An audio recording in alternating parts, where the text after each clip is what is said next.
Welcome to Hand Forged, the podcast where real tradespeople share their real stories. Here at Hand Forged, we're dedicated to bringing attention to the trades, fostering a community of blue-collar professionals, and offering support through shared experiences and insights. Each episode will dive deep into journeys, challenges, and successes of our guests.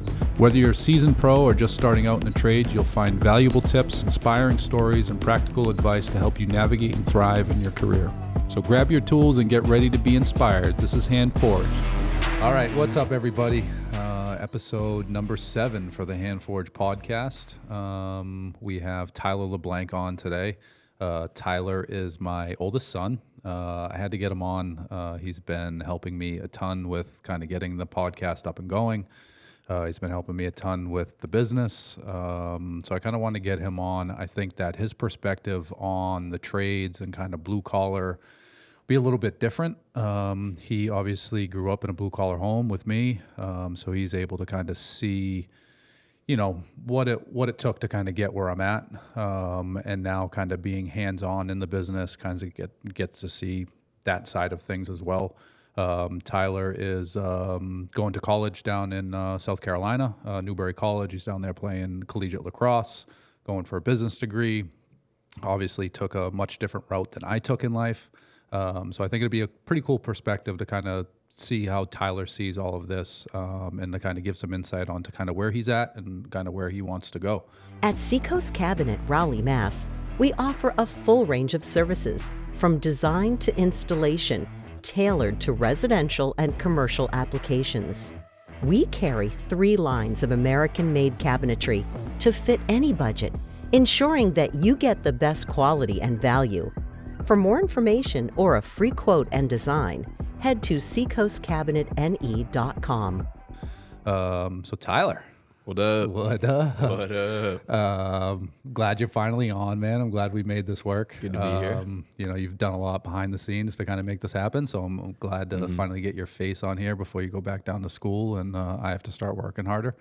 So why don't you, tell everybody kind of who you are, what you're about, what you got going on. All right, so let's clear the air here. I was blue collar for one summer. I spent landscaping, but yeah, I'm Tyler LeBlanc. As said, collegiate athlete, pursuing a business administration degree in South Carolina. I currently employed at Seacoast Cabinet, doing some administrative duties, helping out.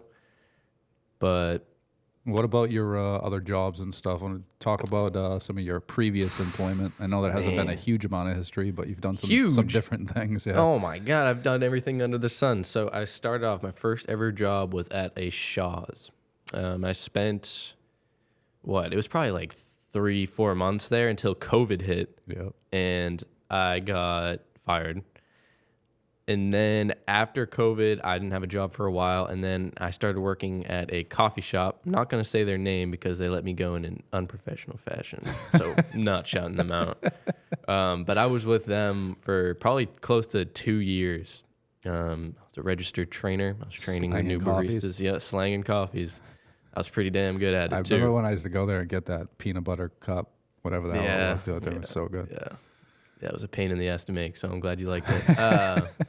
Yeah, and then after that, I probably got let go of that job end of my junior year of high school, and then most of my senior year of high school, I wasn't really working, and then that summer, no. I got let go at the end of my junior year, and then that summer leading up to senior year, I was doing landscaping for another guy named Tyler. That was a cool job. They made good money. You know, for a 17-year-old, I was balling. And then my senior year, I was really focused on sports, trying to get recruited, and I got recruited. So Here we are, and now here I am working with Seacoast. I mean, I've been working in and around Seacoast for 10 years probably. No lie, though. For sure. Probably close to like 10 years I've been working in and around Seacoast. I mean, when the showroom wasn't even built yet, I was in there sitting at the desk waiting for people to come in. Yep, I remember. And even, before that, man, when I had the woodworking business, I have pictures of you guys when you were younger, like sanding tables and stuff for me. And I always tell the story that when I had the wood shop, I was working 80, 90 hours a week, like just crazy, nonstop, 7 days a week. And, I had you guys with me sometimes. I have to bring you to the shop. And I have a picture of you guys running around with those blue Irwin clamps. Mm-hmm. And they used to use the blue Irwin clamps as like little guns, and they'd be running around the shop like playing war with the little Irwin clamps. So funny. Those were the days. Yeah, I remember that. It's good times. And then I have, I'm pretty sure like one of the first antique restorations that I did in the basement of that little condo we were living in Hampstead. Mm-hmm. And you guys sanded a couple of the legs and stuff. I had you down there with palm sanders sanding. Pretty funny. It's crazy to think about, like, back then when I first started the woodworking business, like I had, a couple 100 square feet of shop space. Half of it was storage for our house. Mm-hmm. And I was just like buying tools on Craigslist and like, just trying to make some extra money, support a family as a young father.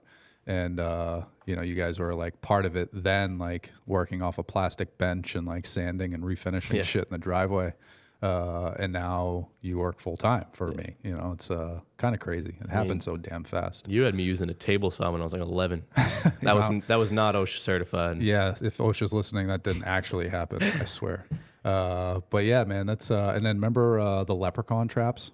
Oh yeah, what was that? Mr. Hathaway's third grade class, something like that. Yeah, everybody brought in like cardboard boxes and like shoe boxes, leprechaun traps. We built some shit, some like elaborate wooden cage for this leprechaun. Trap doors and like all wood. I had you guys paint them all and shit. It was pretty cool. Yeah, that was fun. Yeah, man. So I mean, that's your kind of, I guess, past history as far as workforce goes and kind of how you got to where you're at. And then how long has it been with Seacoast? It was the summer. A little over a year now. Right. It was the summer before you went to college, right? We kind of talked about it.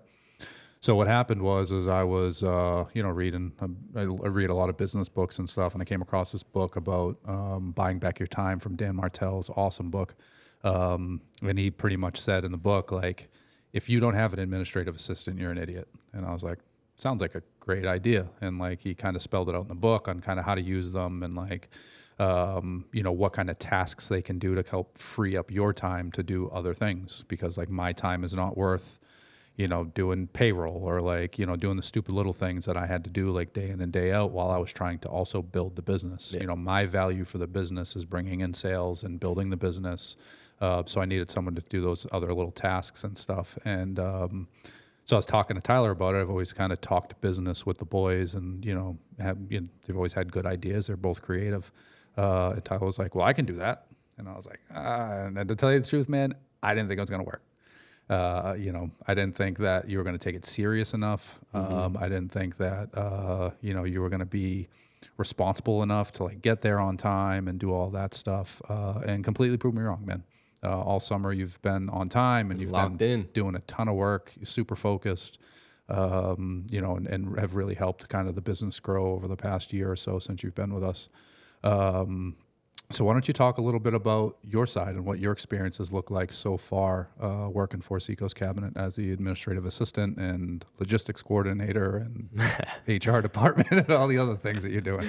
Yeah. So, I mean, once you brought up that opportunity, I was kind of just like in a space where I just like kind of stagnant in life. I kind of go through those phases where you're just kind of like, what am I doing here on this planet? The ruts, man. Yeah. I was kind of just in one of those, and you brought up the opportunity, and I was like, that's something easy I could do. Like I could do that, no problem, because I'm pursuing a degree in business administration. Like that is literally what I'm studying to do. And I felt like over the course of, it would be kind of like a field study almost. You know what I mean? Yeah. So I really wanted to jump on that opportunity, and gladly I got that opportunity. And I kind of just have been doing every task that you throw at me just so I can learn what it's like to do those things, because you passed on the entrepreneurial spirit. I want to own something. I want to build something in the future, even starting soon. So in order to do that, I need to know what the hell I'm doing. Yeah. Yeah, and we've had this conversation before, like education is important and going to college is an important thing. It's not everybody's avenue, obviously. It wasn't my avenue. But, if as long as you are going to school to learn something that you want to do that's beneficial to you, and making sure that you understand the value and the network that you build while you're in college. Like you've made a couple of good friends while you've been down there. You know, that network is so huge. And I think that's just as important as, you know, getting the education. But at the same time, the education isn't always applicable to, you know, real world business, right? So, you know, let's talk a little bit about kind of what you've learned so far in school as far as business goes, and then how it's helped you in your role with Seacoast Cabinet now. And I know you're only going into your sophomore year, so you only had 1 year of college so far, but like, what have you learned in college that has helped you kind of do what you're doing right now for Seacoast? Right. So I think the courses that I should kind of highlight that really helped me the most would be accounting, one. I wish I knew more about that. Yeah, that I suck, or I was bad at accounting in a classroom setting. Yep. I'm just horrible at it. I can't do it's so repetitive. Oh my goodness. It like sounds easy on the surface, but when you do the same thing like 100 times in a row, you start to go insane. Yeah, for sure. Well, especially because like it's just like fake numbers and like a fake business. Yeah, like you have no stake in it. So it's Timmy bought 100 apples for $3.50 with logistics shipping fees. How much? Like, okay, yeah, right. Dude, all right. I don't care about Timmy's apples. But I mean, it's important to know. Yeah, but I care about Seacoast cabinets. Right. You know, exactly. and so you know it kind of carries over. But yeah. Yeah, fuck Timmy's apples. Yeah. Frick Timmy's apples. So not logistics, accounting. That class helped me a lot because I've been doing a lot of like financial analysis for you for the last couple of weeks here. Just trying to see where we can grow and shave down and trim down some of the fat and stuff, and that has helped me a ton. Just understanding bank statements, kind of understanding how to use like even stuff like Excel. Excel is a fantastic tool. I still don't know everything. I'm not even on the tip of the iceberg yet with Excel. That application is just there's so much ridiculous. With Excel. Yeah. Like we do all of our multipliers and stuff for like cabinets and stuff with Excel, and I built these like elaborate spreadsheets that literally took me probably 6 months to like put together, and like having separate sheets and then having like separate documents tied into each other in Excel, like, and I just figured all that shit out on my own, like, and that's where I feel as though is, again, like education in college, you get that education, so it kind of puts you ahead, but and the other side of it too, though, is if you get the education in college but you don't apply it, then it's kind of useless. Completely useless. Like if I was out in the open, I probably wouldn't have gone to college if it weren't for lacrosse. Like I don't like school. I hate school. Like I hate homework. I hate people telling me what to do in the sense of when I feel like it's completely useless and not beneficial for me. I know my education is beneficial for me and whatnot, and I'm very lucky to have gotten to where I've gotten, but man, I hate school. Yeah, but at the same time, like the way that the educational system is set up, you're not even taking classes that are relevant to what you want to do for your living in some cases, and that's what I hate about my empathy classes here. Right. I had to take a class about empathy, although I mean that wasn't one of my favorite classes I've ever taken. So I mean, I guess it kind of worked out, but I still had to pay for that class. You know, right. It's like, and it's like I feel like if you get rid of empathy class, right, and add in a business accounting class or whatever it is, you could get your degree in a year. You know, but they like sprinkle all these other things in to make sure that you're in school for 4 years. Which I mean, in your case, you're getting the collegiate athlete experience, which, you know, is what you're kind of paying for at this point. Yeah. Which is also, again, really beneficial. Like this experience that you're having for the next 4 years is like going to be something that you remember for the rest of your life. Very so true. like, and you're paying for that, but, you know, so you obviously miss out on that if you're only going to college for 1 year to learn everything about business. But, you know, yeah, that just seems like the educational system is just kind of geared towards one thing. And, you know, not so much for like the out of the box thinkers or the entrepreneurs or anything like that. And, you know, obviously I think they've made some changes and some leeway into kind of doing different things with educations. But obviously it hasn't gotten to the collegiate level yet. Yeah. I mean, and if you're trying to, you know, be an entrepreneur, like going to school probably just like isn't like, I don't know, like you can get certificates online. Like, you can go and pay like $200 for a certificate online and go through like online training that for an entrepreneur who's not putting that on a resume, like that holds as much weight, you know, because you're still learning the same things in a shorter amount of time. Or even going on an application like, what is that called? I don't know. It's leaving my head. But they have this whole app where you can just like search up video tutorials, not YouTube, but they have this whole app where you can search up video tutorials on like anything known to man.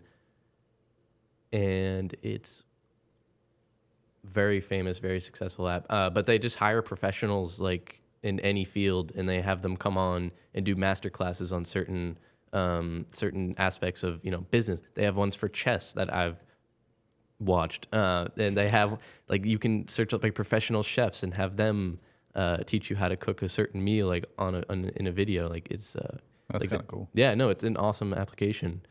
They have they have everything under the sun. So like that for an entrepreneur holds as much weight as, you know, spending $200,000 to go to college for 4 years. For sure. Because it's not going on a resume. But. Right.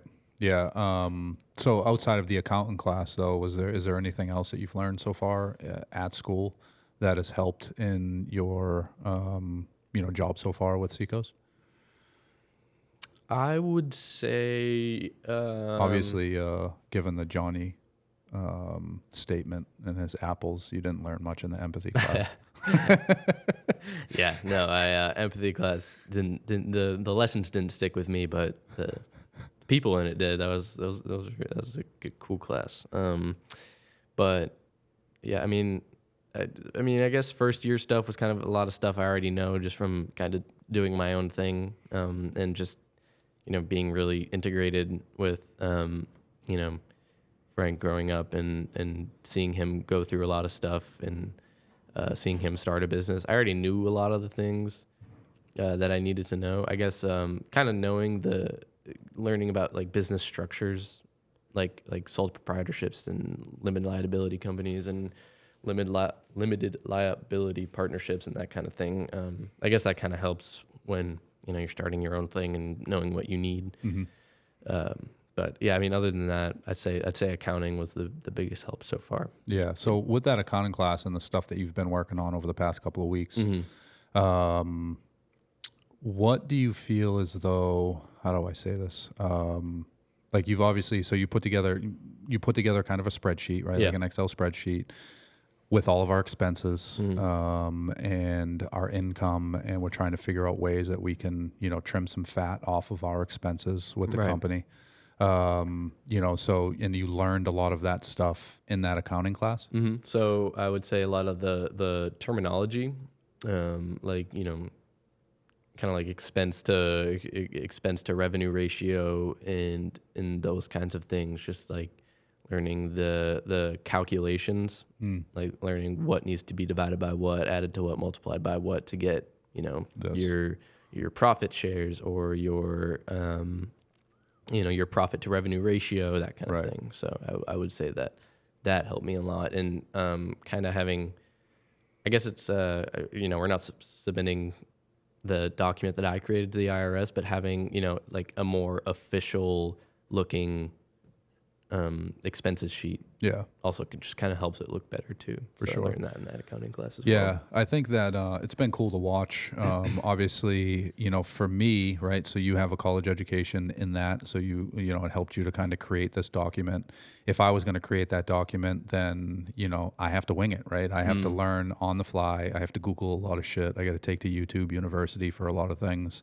And it takes me longer to get it right, where, you know, for you already kind of took this class, you got this education, so you have kind of a leg up in order to get that stuff honed in a little bit faster. And again, you know, in talking about the benefits of having a college education, like those are some of the benefits. Like you get a leg up in a lot of these different things that like I just had to fucking figure out, you know?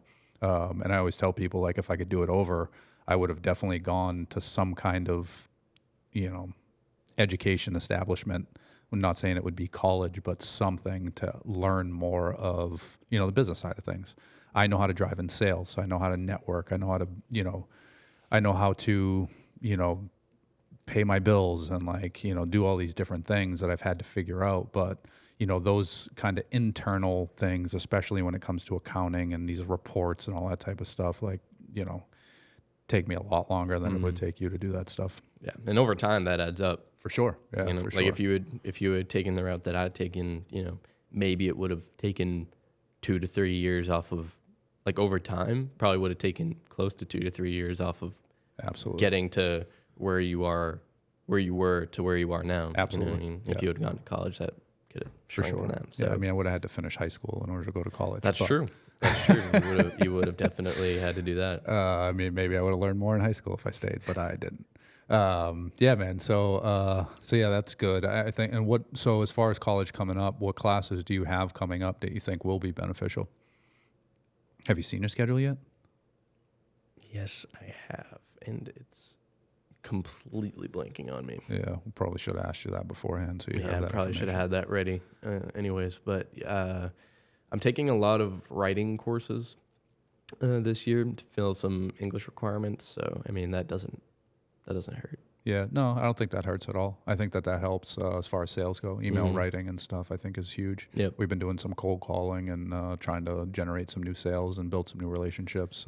So I think those writing classes will probably help with that type of stuff. Yeah, no, that's good, man. Yeah, so let's, before we kind of jump into, what your goals are kind of moving forward and kind of what you want to do, while you're in college, because you do have this new business idea that you just registered, and kind of what you want to do in your future, not to put any pressure on you. But, I guess kind of before we get into that, I wanted to kind of just touch base on, how it was for you as a youth with a father in the trades, going through kind of the things that I went through and the work schedule. And, you guys were obviously, me and your mother aren't together. We haven't been together for years, but we always had split custody. So we always had 50-50 with you guys when you were younger and stuff. And, you've seen the highs and the lows. There was a point before I started Seacoast Cabinet that I lived in my wood shop. I slept on a twin size mattress on a concrete floor in my wood shop for about 2 years, just to kind of to put myself in a position to get to where I'm at. And obviously that was hard on everybody, right? Yeah. It was tough. You guys couldn't sleep there. Obviously I didn't want you sleeping in the wood shop. So I still took you when I was supposed to have you, but I would drop you back off at your mom's house.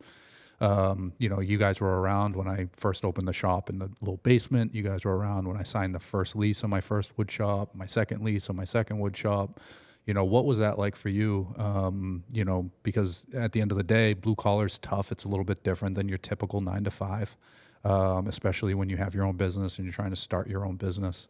And I think that with the blue collar families, a lot of times these guys and girls have a real hard time with managing the blue collar trades and owning and operating a business, but also making enough time for family, right? Because that's just as important. I feel like I balanced that pretty well. I tried, but I'd love to know what your experience was with that from your perspective.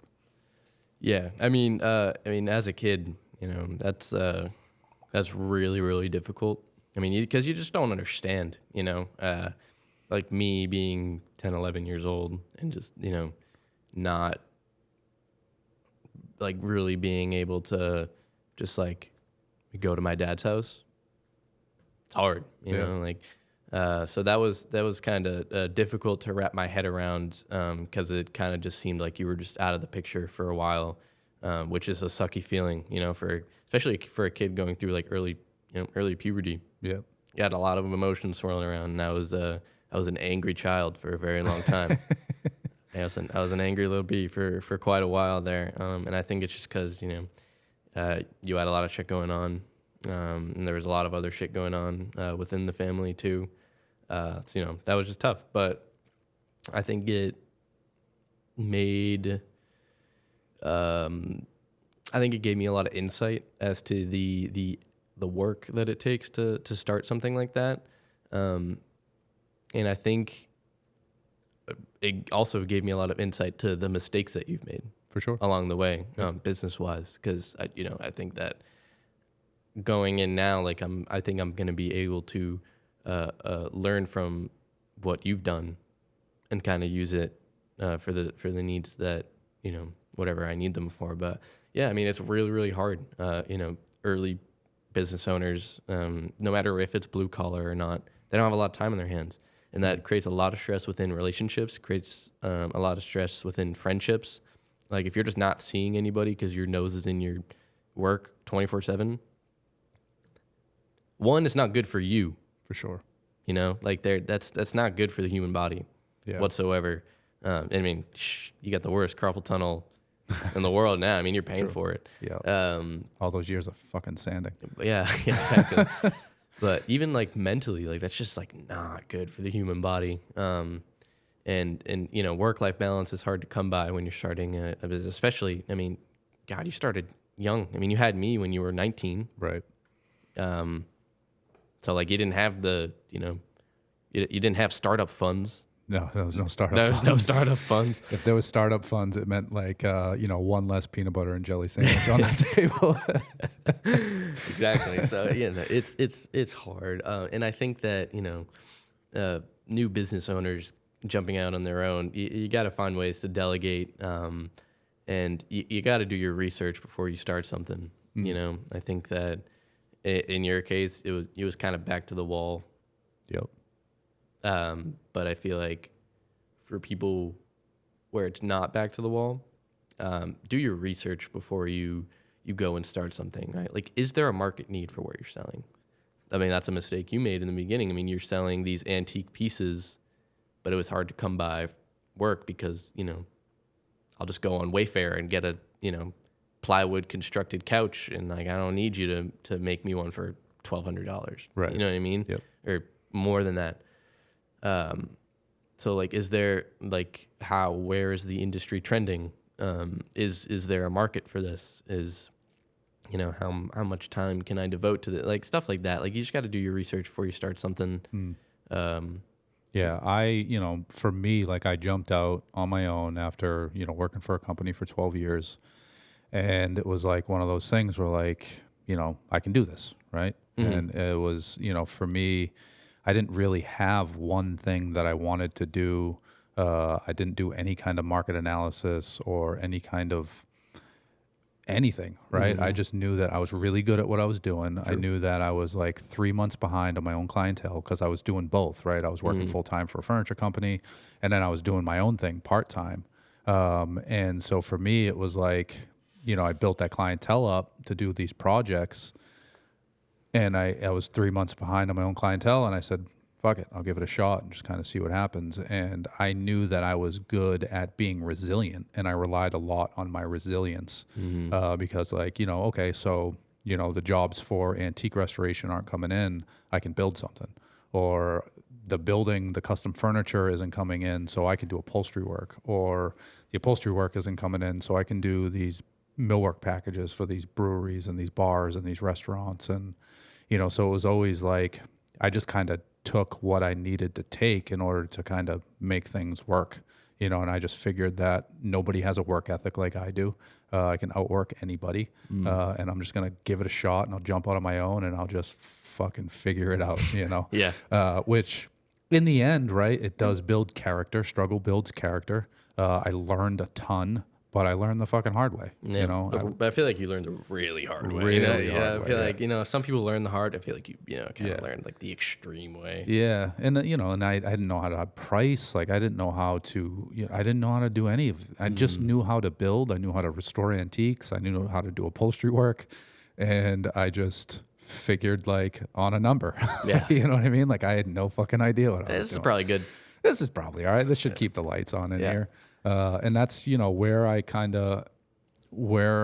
I had a hard time really getting ahead was because like I had my hands in so many different things with the woodworking business that like I just didn't have one thing, and it took me a little while to figure out kitchens was kind of that one thing. Yeah.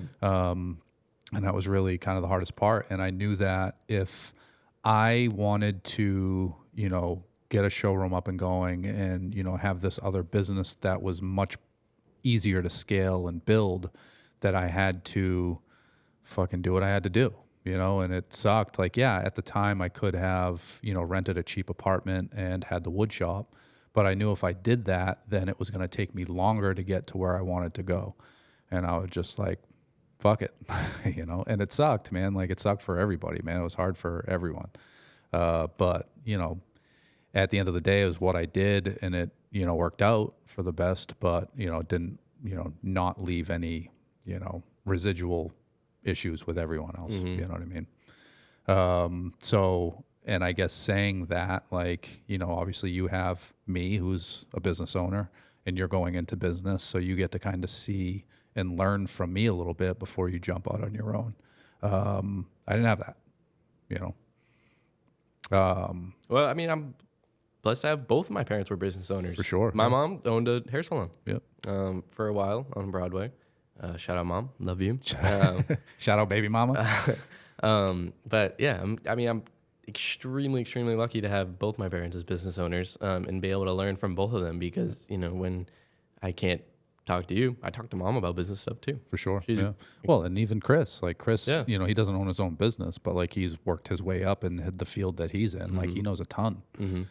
so like, and I think it sucks. Like I had to sacrifice what I sacrificed, but I think at the end of the day, it does help down the road, Yeah. And I think that a lot of business owners and, I just say especially blue collar because we tend to work a lot of hours. I think that a lot of people have had that struggle and kind of gone through the same situations. But, hopefully with the sacrifices that we've both made, both me and your mom, you guys kind of have a leg up to get things started a little bit faster and go a little Most bit further. definitely, yeah. You know what I mean? Yeah, man. So I guess that's that. We at a point now where, you're doing a bunch of stuff for me, administrative tasks. We've come up with a pretty good process as far as you working remotely with the business. Because, once you do go back to college in a couple of weeks, you'll still be working, part-time for Seacoast Cabinet, doing administrative tasks. So let's talk a little bit about, I guess what you've done, what you're doing right now for the company, and kind of what your plans are in the future. Because you want to start another business, which you've already had one before. You had a little T-shirt company, which was cool, man. Paddle your pickle for pickleball apparel.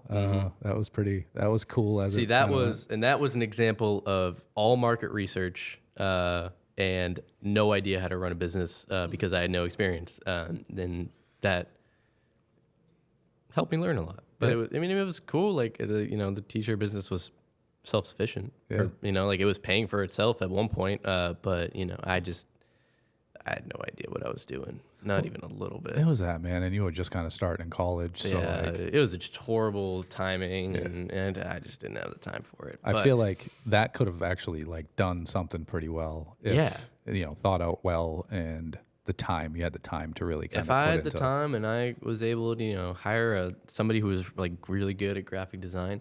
There was so I guess I should explain. So Paddle Your Pickle Apparel was the, God, I mean, that had to have been a couple of months after I turned 18, right? Yeah. Yep. We went to go see Mastermind with Eric Spofford and Wes Watson and a bunch of other guest speakers. And I was so inspired.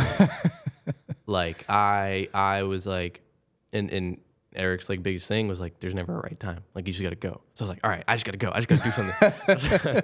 So, I just shout out Spoff. Shout out Eric Spofford. Yep. Put me in debt, but that's okay. So anyways, I was okay, I need to do something. So I saw that pickleball, which, debated whether it's a backyard sport or it's an actual sport, but it's grown in popularity. It's crazy. And I was this sport is blowing up. I need to capitalize on this somehow. Which is a great thought.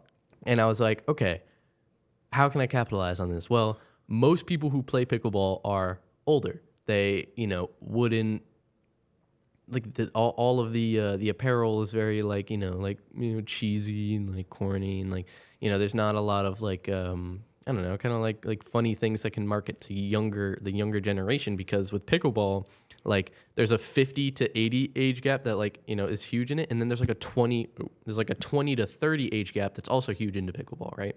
So I was like, okay, how can I target those 20 to 30 year olds? Make funny pickleball t-shirts.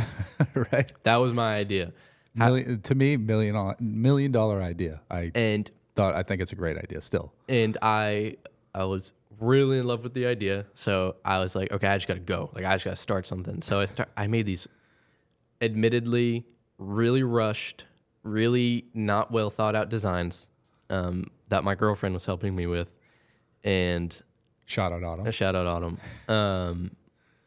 And they were rushed and not that great, and the quality of product I was using wasn't that great, and like it just wasn't like fantastic. So like at the end of the day, like I got out of it as quickly as I could, just because I had no idea what I was doing. It was like stressing me out.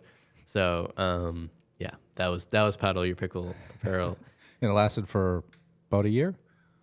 Maybe less, 8 months? Yeah, probably closer to 6. Yeah. 5-6 months. Yeah.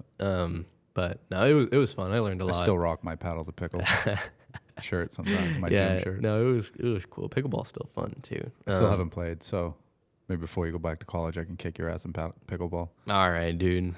Good luck. All right, so that was that. And then obviously you've been working for me as an administrative assistant. So talk a little bit about kind of your plan now. So right now, for Seacoast, I'm doing a lot of sorting inboxes. I'm doing a lot of, managing, finding leads for jobs. I'm doing a lot of small office stuff that everybody hates doing. Payroll, because people cannot punch in and punch out. Right. And you hate doing that at the end of the week. And, drives me crazy. People, hate doing their billing every Friday and so on and so on. Just like think of all the little things. Posting on social media, how much of a pain is that, right? And just like trying to keep up with the digital marketing space.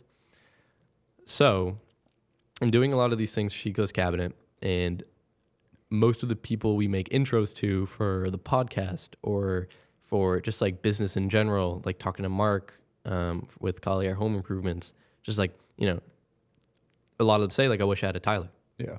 So I was like, why can I not do what I'm doing right now for multiple people? So hence brings in LeBlanc Administrative Solutions, which is kind of my next venture, I guess you could say.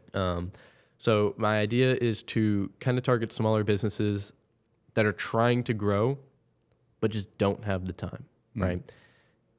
How much time do you think you could have shaved off your career path right now if you had an administrative assistant doing all that stuff for you the whole time? Since day one. I mean, I couldn't even put a number on it. Exactly. Exponential for sure. So I mean, it's been exponential just for the past year. So like, times that by 25. Exactly. Like, it adds up a lot. All those little things that you could think about this. How many hours a week would you be spending doing payroll, doing billing, sorting your inbox, sending emails, sending calendar invites? Well, and the other thing too is like building those standard operating procedures. Analyzing your finances, all the office stuff on the computer that just sucks. I mean, that's the thing. And if I was doing all of that myself right now, it would be taking up a large percentage of my time instead of going out and building new business. Going out and networking, getting new sales, coming up with new ideas. Coming up with a podcast. Would we have the Hand Forge podcast if you didn't have somebody managing those day-to-day tasks? We would, but it probably wouldn't have started yet. Yeah, it probably would still be an idea. Right. So having somebody to cut down the time on the useless BS is so beneficial for small businesses, which is exactly why you should send a text over to 603-898-3054. Here's the plug. And Get started on saving your time. What you don't even have to use it. Say, there was a great. I listened to another podcast, and they had a guest speaker on, and they were like, people start out like this guy starts out. He loves cutting logs and selling 2x4s to his neighborhood, right? So he quits his job. He starts a business, small business with his buddies. Just cutting logs all day, right? Just like, whatever. Which I also did for a couple of years. That work sucks. And he, but this guy loves it. He loves cutting logs, shaving down 2x4s and just selling them to people. And then he wakes up 12 years later in a warehouse in an air-conditioned office, and he's like, miserable. And how the hell did I get here? And it's like, he wants to go back to the days where it's just him and his two buddies cutting wood. And I feel like that's with blue collar especially. I feel like that's a huge. I feel like that's where it kind of leads. Like you think the guy over at the roofing company in Derry, you think he's like cooped up in his air conditioned office right now, having to sort through his billing for like the last month. That stuff sucks. And you want to go out and you want to network. You want to start getting more sales. You want to start growing your company. Or even you want to spend more time with your kids. You want to spend more time with your wife. You want to take her out to dinner once this week, but you don't have time because you're, just fixing Betty's punch-ins for the last 2 months. She's been clocking in 40 hours, but she's actually only been working 30. It happens, which is why you need an administrative assistant, which is why you should text me, and let's get to work. Yeah, man. So your kind of idea is to obviously target blue collar, but not just blue collar. Small businesses, Small businesses, and to kind of have them subcontract or outsource the administrative tasks. Mm-hmm. And the useless bullshit nobody wants to do. And so you have packages put together where they pay monthly. And then you have kind of an idea of what you will be doing. Yep. You're going to offer, I think, would you say first month free or something like that? So first 2 weeks is $250. Yep. Trial period. If you don't like it, you can leave it. No additional charge. Just $250 up front. And if you do like it, and then it's only $250 again.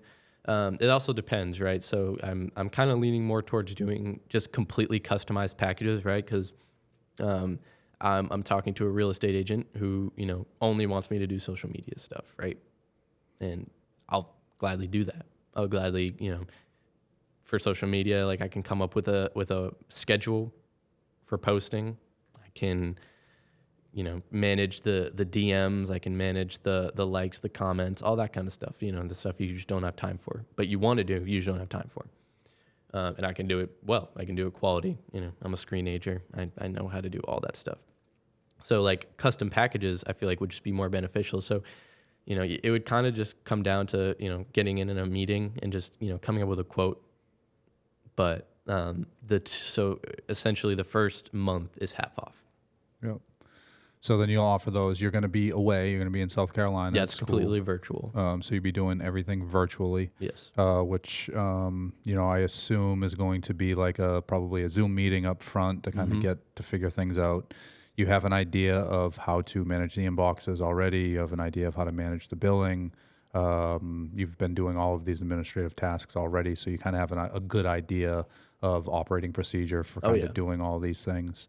And then I think the cool part about it, because obviously we've talked about this idea, is that you're going to be down in college. You have other college buddies that can help with certain things. If it's too much for you to kind of manage, and you have a whole school full of college kids, so like you could kind of build it up as big as you kind of wanted to build it up. I know that you said you want to kind of be hands-on with the more important tasks.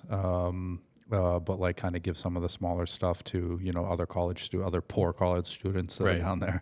And for me, I think it's a great idea, obviously, because I've used the services. So like, I know what I'm getting. It's quality, I know what it's worth. And I think that, it's doable. Obviously we've done it. So like it's a doable, and I think it's a good marketable, business idea.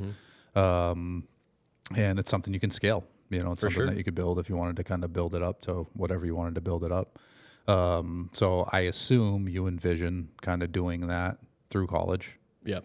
and just trying to kind of make some extra money and work while you're down there. It worked out really well for us once we got our system in place. Like we didn't really even have to talk. You kind of knew what days to do what things. And after a certain time, it just comes autonomous. Yeah. And, and I think that for people that don't have a process set up, like you've already helped build a bunch of processes for me. So like you can help them and build the processes to make it as efficient as possible. I think it's a great idea. Do you think it's something that you would carry on after college? I think there's potential to. I think that once I, have time to really devote, like full-time hours into working at it, I think a lot of people could benefit from this. Which is, over time, having been in and around American Pride and then to Seacoast, like I've developed a really, like I just love seeing your business grow, right? And I love seeing like other people's business grow. So like I have a deep passion for that kind of thing. So I think that, if I pursue a career path in it, I think that I could really, after college, I think it could go. Be like a full-time thing. Yeah, for sure. And I think that, if it becomes a full-time thing, I would definitely hire another true professional to kind of, because having my college friends do little stuff, my idea is to kind of have them, once we do our 2-week trial with a new company, create their sorting process for their inbox and create, kind of know what I'm looking for in an inbox that needs immediate attention, that kind of thing. Once I have those processes for that company set up, I'm going to kind of delegate like the easy, small stuff to my, college friends who are also studying business, help them build their resumes, help them make some money. So that I can do the more important stuff like, meetings, cold calling, cold emails, finding leads, managing leads, doing social media stuff, that kind of thing. And also overseeing the stuff that they're doing. Exactly, right? So it just, they mark off what they did for the day.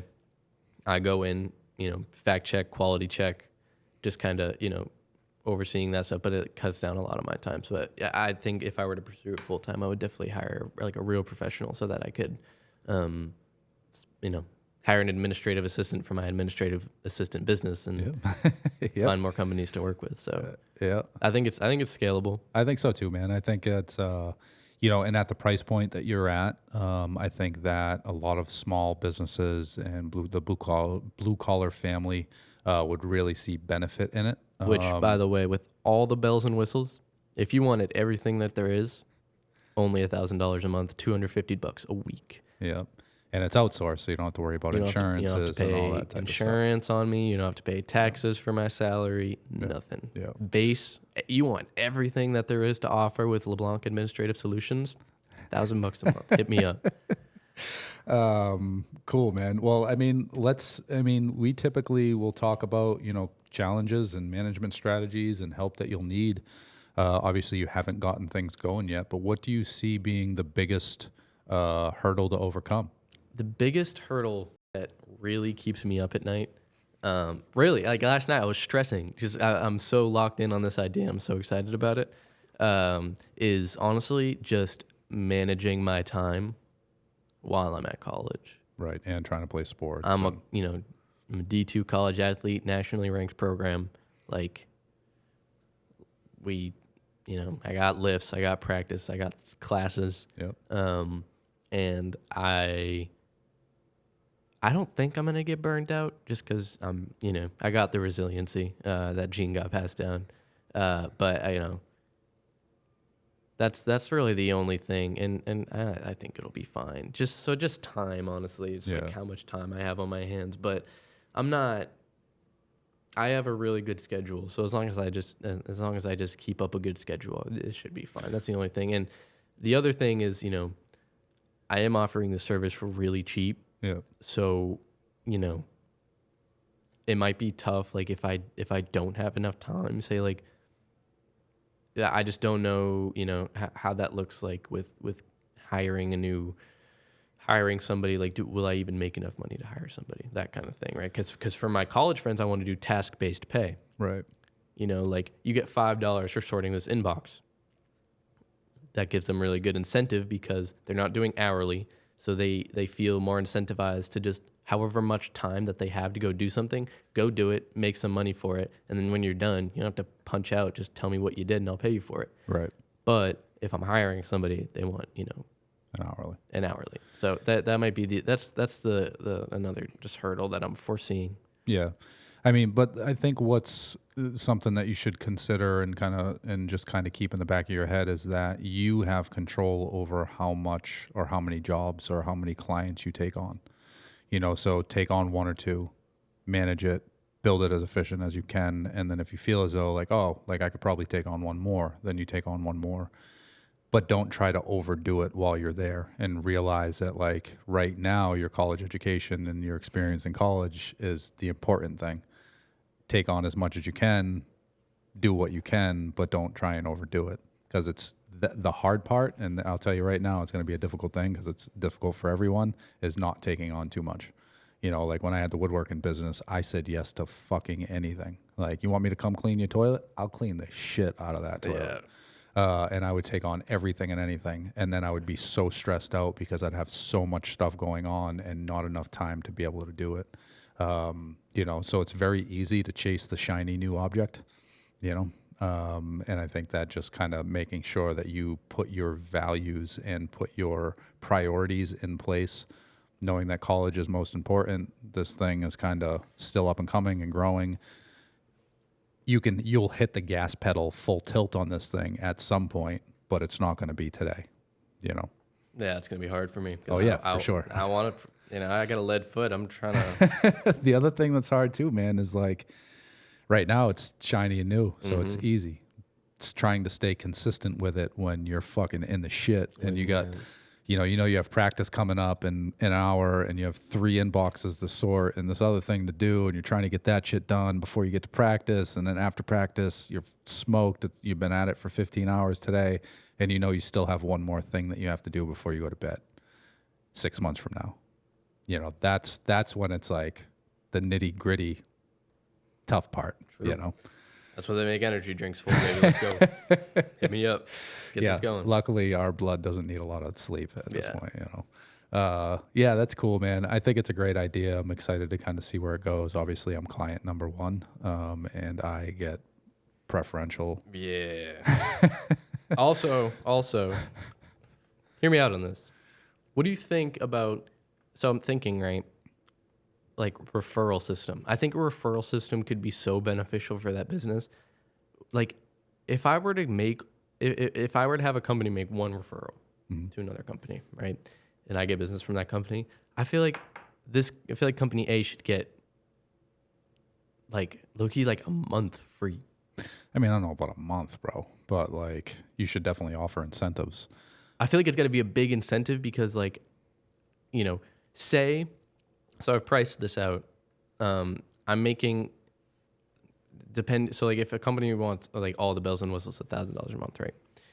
And if I pay my friends to do every single task for me for that company, it's $800 to pay them for that.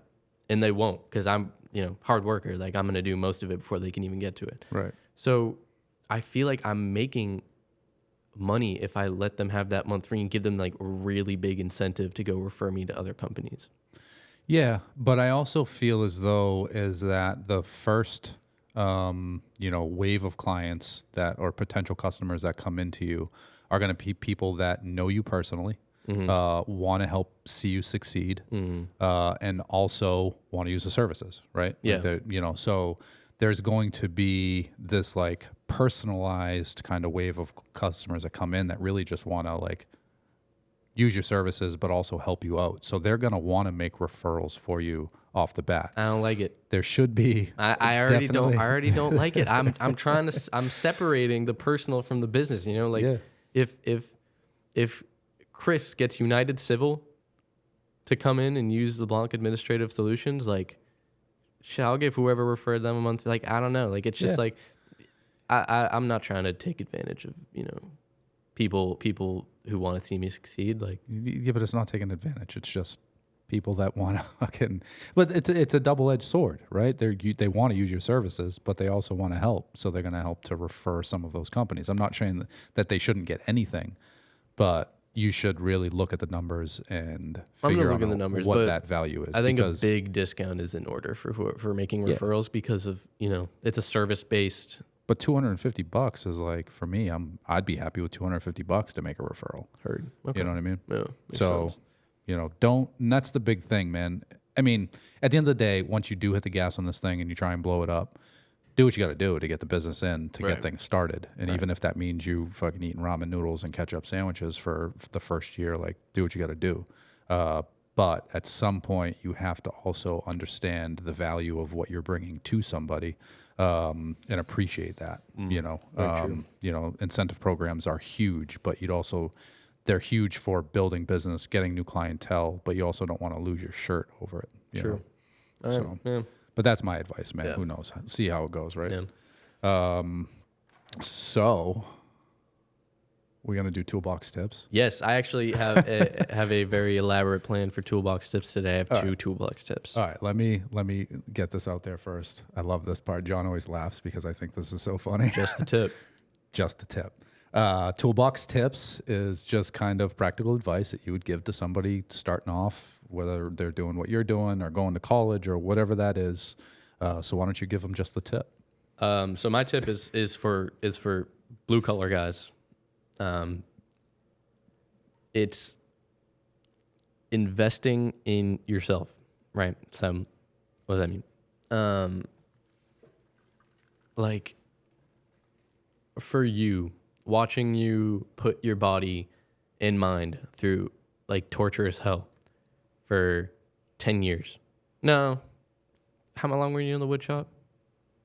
Close to 10. Right. Okay. Never mind. So 10 years. That's not good. It affected you physically and mentally. And my biggest piece of advice, if you take anything away from this podcast, it's get a gym membership. It's start going to yoga, start meditating, start doing something, at some point in the day that, helps you. Because you put, blue collar guys put their bodies through hell. I mean, take Leon, for example, was just talking about how he has to go to a chiropractor like three times a week, he said. Mm. Like, that's fantastic. And that's going to, prolong not only his career, but his, like, enjoyable lifespan by so much longer. And I think that, there's a stigma in blue collar where, like, sobering up, for example, or, investing in your body, eating healthy, like this, like, that's for weaklings.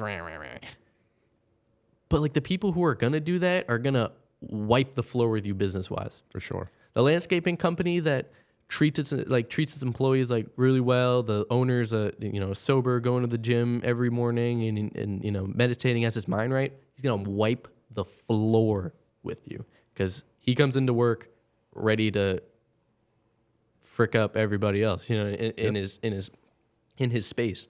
So, like, go get your mind right. Like, go start, doing even like cold plunging. That was cool for a while. I remember we were doing that for a minute. Yep. Cold plunging, go to a sauna. Like, go hit the gym. Just like get something that is beneficial to your body and your mind. Because if you don't, the people who do are going to just completely wipe the floor with you, and it's not even going to be close. So I think that's great advice. I found meditation 15 years ago, and I meditate on a regular basis. Completely changed me mentally. I'm not as much of a hothead as I used to be. Right. And I attribute a lot of that to doing regular meditations. Obviously, I'm in the gym every day. You know that. Like, I need that to get my mind right. Not that my mind is right, but it's as right as it'll get. Well, because another thing is therapy is a very useful tool. Another stigma in blue-collar business. Is this Toolbox tip number 2? Therapy? No, it's kind of roped in. Part one. It's kind of roped in. But, therapy. That's like, let's end the stigma with, like, blue-collar guys in therapy. Like, you got some stuff built up, bro. Let's work on that, man. It's affecting relationships, your job. Like, let's go. Let's clean it up. Good advice. What's number 2? Oh man. Oh yeah. I guess I kind of already shared toolbox number 2, tip number 2, but the useless stuff, eating away at your day, will give you so much time to grow your business. Hire somebody, even if it's not me. Look into hiring an administrative assistant to do all the little stuff for you so that you don't have to do it, and you will find yourself already, without meditating, without going to the gym, getting your mind right, you'll already find yourself so much happier. Not having to come home from work after, building a house, and you gotta, price it out, and you gotta, pay your vendors, and you gotta, manage the schedule, manage the payrolls. Like, just how nice would it be to come back home, get shower, play with your kids for a bit, and go to bed? Yep. So toolbox number 2 is plug for Tyler. Yeah. Send a text, 603-898-3054. Let's start working. I love it. Cool, man. Well, I'm glad that we finally made this work, man. Yeah, I'm glad you came on. Thank you for everything that you do for me, everything that you've done for this podcast. My pleasure. It's been awesome working with you over the past year. It's completely blown away my expectations of what I thought it was going to be. And I'm glad that it did. I'm glad that we have the time to kind of spend together, whether it's as boss or as dad. I think it's been awesome, man. And I'm proud of you for stepping up and kind of doing what you've done and being, reliable and just kind of putting your head down and getting the work done. And, helping us out, man. I really appreciate it. And I hats off to you for everything you've done so far. Very grateful for the opportunity. So. Cool, man. Well, thank you, everybody, for listening, watching, whatever you're doing. Don't forget to subscribe to the podcast. We need subscribers. So this is number 7. We got number 8 coming in next week. We're going to keep this thing going for as long as we can, hopefully forever. Thanks for watching.